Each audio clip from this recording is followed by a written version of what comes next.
Estamos en compañía de César Dargán, es vicepresidente ejecutivo de El CONET. Qué gusto saludarle. Buenos días, Vicín. Buen día, César. Bienvenido. Bueno, El CONET tiene un tema fundamental y está en discusión la aprobación del tema de los códigos, sobre todo el código laboral. ¿Cuál es la posición del CONET con este tema?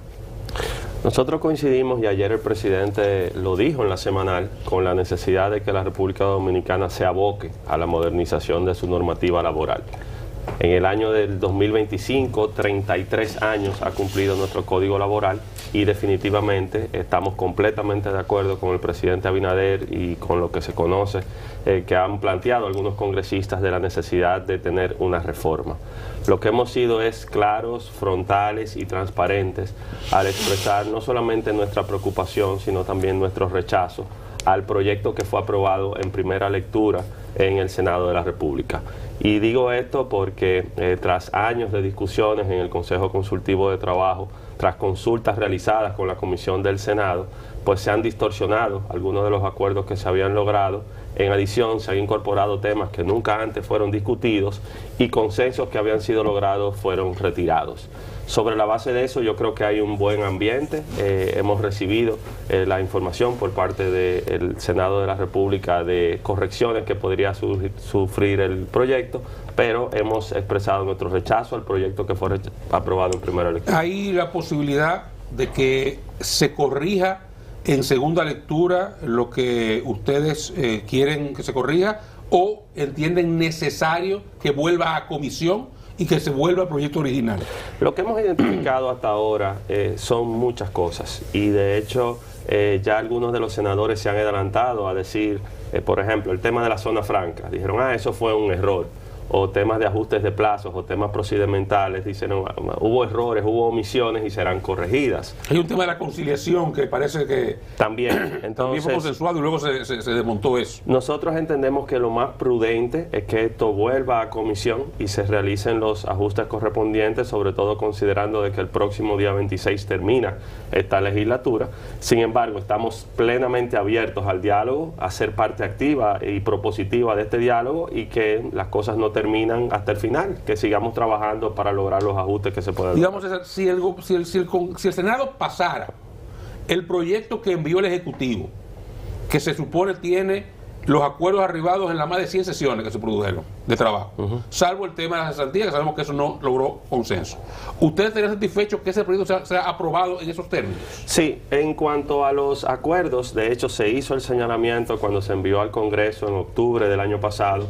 Los reiteramos en diciembre cuando fuimos a las vistas públicas con la comisión designada para tal fines en el Senado. Actualmente lo hemos repetido. El proyecto enviado tenía también oportunidades de ajustes, y eso se ha entregado y se ha depositado, y creo que está siendo ponderado en este momento. En adición a eso dijimos, miren, nosotros tenemos aquí dos opciones. O legislamos para el futuro con algo verdaderamente trascendental, una reforma modernizadora, una reforma que cambie la estructura actual, protegiendo los derechos adquiridos de los trabajadores, pero colocándonos a la altura de las necesidades de estos tiempos. O simplemente hacemos una reforma para decir se modificó el código y seguimos. Por eso algunos elementos nuevos ojalá puedan ser incorporados, pero de entrada que al menos reflejen los consensos que logramos. Pero aquí viene la pregunta fundamental de mi parte. Es el Senado de la República que lo ha hecho. Hay líderes y hay toda una historia, y conocen esta situación. ¿A qué se debió que después de consensuado durante más de un año todos esos puntos, el Senado cambiara puntos que para ustedes son inaceptables, para el gremio de los empresarios? O sea, para mí nunca las cosas ocurren al azar aquí. No hay coincidencia. O sea, para ustedes, por ejemplo, cíteme dos casos que son inaceptables para ustedes, que ellos aprobaron y que no se discutió. Dígame uno. Mire, pero antes de eso, si me permite, nosotros esto se aprobó hace justamente una semana, el martes de la semana pasada. Sí. Durante todo el miércoles nosotros preferimos revisar el texto a ver realmente qué era lo que había ocurrido. Y el jueves nos pronunciamos con una comunicación que fue suscrita por 85 asociaciones del sector en ese momento, y desde entonces se han adherido decenas más. Yo debo reconocer el liderazgo que en esta parte ha jugado el presidente del Senado, Ricardo de los Santos. ¿En qué sentido? Debo reconocer la apertura que ha mostrado el senador Duluc, presidente de la comisión, que han estado abiertos al diálogo, sobre todo a partir de que esto ha ocurrido. Hemos tenido conversaciones y le doy varios ejemplos.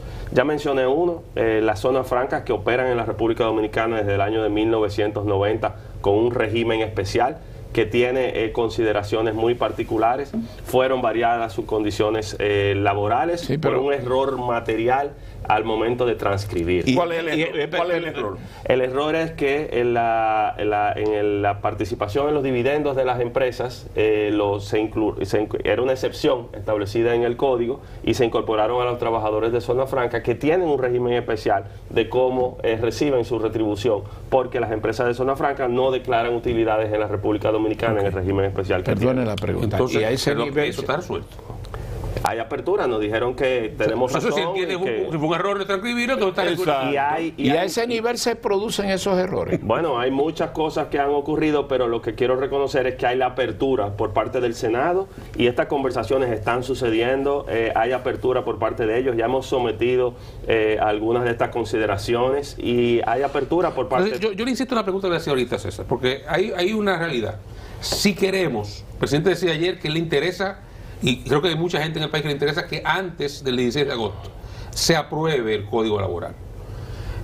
Hay una realidad. Si esto vuelve a comisión, en lugar de corregirse hoy, creo que hoy es convocada la sesión, ¿verdad? De corregirse hoy en la segunda lectura, los puntos que ustedes están en desacuerdo y volver al pacto original, entonces no habría forma de aprobarlo. Porque no habría capacidad de que vaya a la comisión, al Senado, a la Cámara de Diputados y complete los trámites legislativos correspondientes que incluyen una comisión, aunque sea más breve. Entonces, repito la pregunta, ¿estarían ustedes de acuerdo que a partir de esa apertura, en lugar de volver a comisión, esto pueda corregirse hoy en segunda lectura? Le pregunto porque la posición del presidente del CONEP ha sido que vuelva a comisión. Si no se produce, no habría Código Laboral antes del 16 de agosto. Mire, ahí podríamos ahogarnos ahí en la pata de los caballos con los temas procedimentales. Esto tiene que tomarse el tiempo que se tenga que tomar. Si tiene que ir a comisión, que vaya a comisión, porque lo que estamos procurando es una reforma verdaderamente transformadora. Ahora bien, con la voluntad y apertura al diálogo que hay en estos momentos desde el Senado de la República, de nuestra parte, y entiendo que esto es un tripartismo, aquí debe también estar presente el sector laboral y debe estar presente el gobierno, que en adición refrendaron la mayoría de los acuerdos que estamos diciendo que han variado, en temas como la jornada, las horas extras, en temas como los procedimientos. Entonces, en los días que tenemos por delante, si podemos lograr que se refleje lo que verdaderamente se acordó, pues esta legislatura permitiría que se apruebe en el Senado y pasaría a la Cámara de Diputados. Pero si por la premura de los tiempos eso no es posible, no se acaba el mundo. Ese código tiene 33 años, que vuelva a comisión, que se corrija y se reintroduzca, simplemente recibiría una aprobación acelerada en la próxima legislatura. Bueno, en otros puntos, César, ¿han ustedes ya logrado evaluar el impacto de la economía dominicana en el sector empresarial de las políticas de las tarifas de Trump en República Dominicana?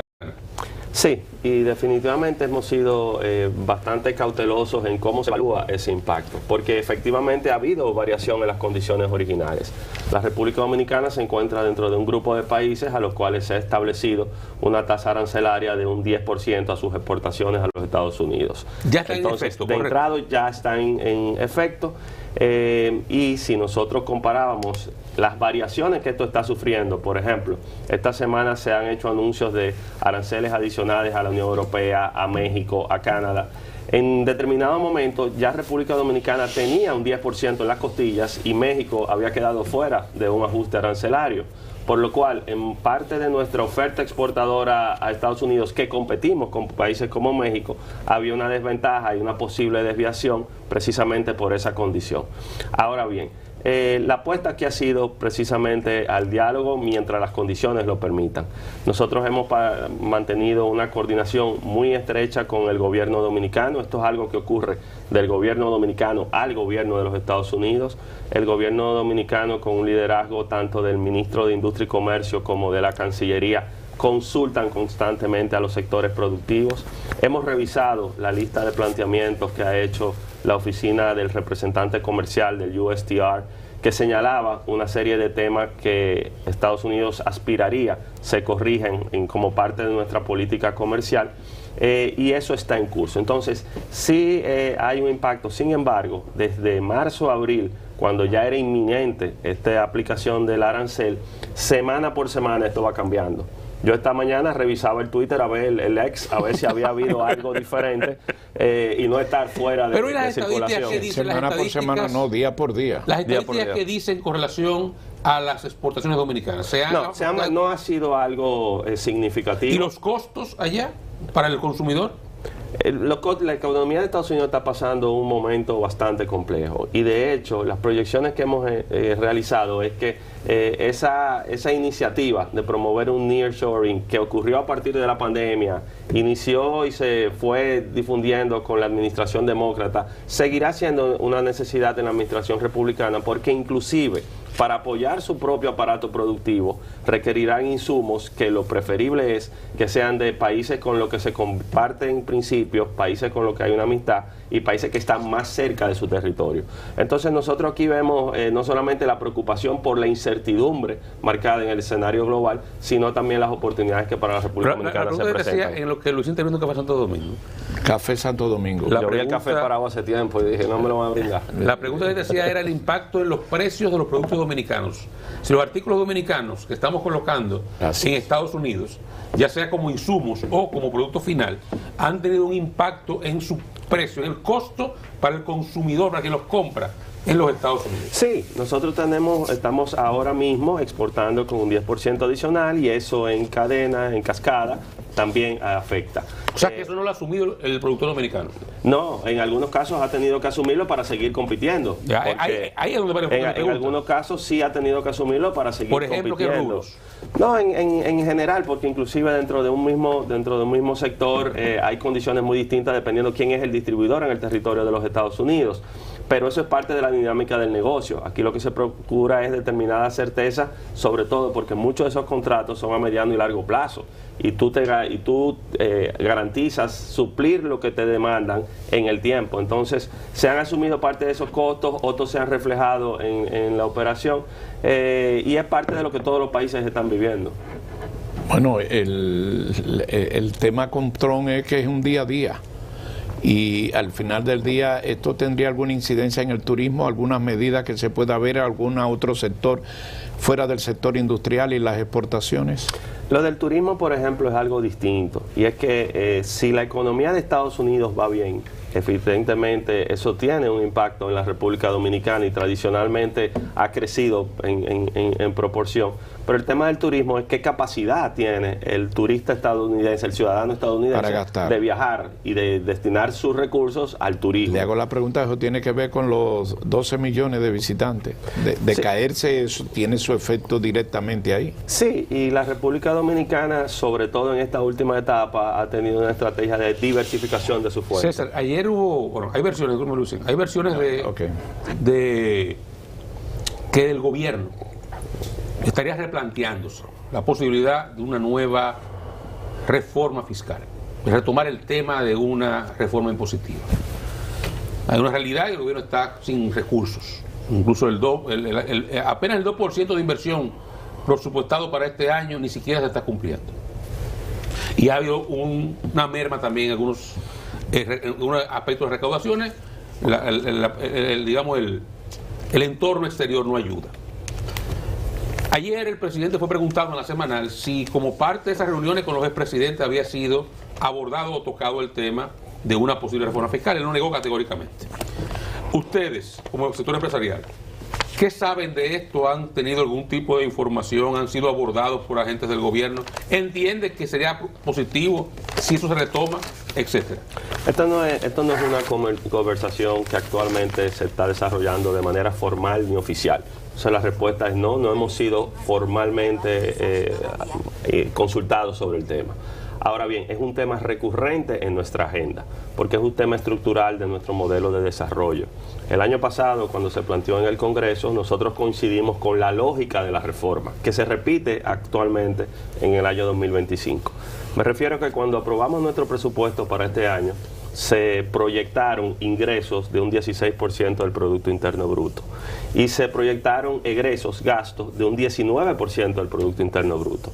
Entonces no hay que ser un científico para entender de que iniciábamos el año con un déficit de un 3% del PIB, que si se le suma la deuda con el Banco Central, rondaba un 5% del Producto Interno Bruto de déficit acumulado todos estos años. Y lo que ha ocurrido es que en los últimos 4 años después de la pandemia ha aumentado el gasto corriente del gobierno y se ha disminuido el gasto de capital. Por eso la lógica detrás de la reforma, de que estamos completamente de acuerdo de que el gobierno disponga de más recursos, sobre todo para invertir en obras, para invertir en las necesidades reales que tiene la gente, es una realidad. Ahora, sobre cómo hacer esto, también hemos planteado que hay 3 grandes bloques. Uno de ellos que tiene que ver con racionalización y eficientización del gasto. Y yo creo que también se han dado señales a través de fusión de instituciones, disminución de gastos superfluos, ajustes en los gastos que tiene el gobierno en muchas áreas que van orientadas a ese sentido y se puede seguir trabajando. Hay un segundo bloque que son medidas administrativas no tributarias. Y esto es lo que procura a través de, por ejemplo, la facturación electrónica, digitalización, promover fuentes adicionales de recursos con inversión privada, poder ir superando este déficit que se tiene. Y el tercero, que posiblemente es el más complejo, son medidas tributarias. Y es cómo nosotros, sobre las condiciones actuales, se pueden corregir algunas distorsiones de nuestro sistema tributario y en adición hacer los ajustes que permiten recaudaciones adicionales. Entonces, esta conversación actualmente no está formalmente abierta, es un tema recurrente, es una realidad que reconocemos y que ojalá en el momento oportuno, cuando efectivamente el tema haya que tratarlo, pues tengamos claro de que no es un tema de la coyuntura, sino que hay que entender bien todas las aristas que trae consigo. Pero hasta ahora no ha habido tratamiento del gobierno con ustedes. No.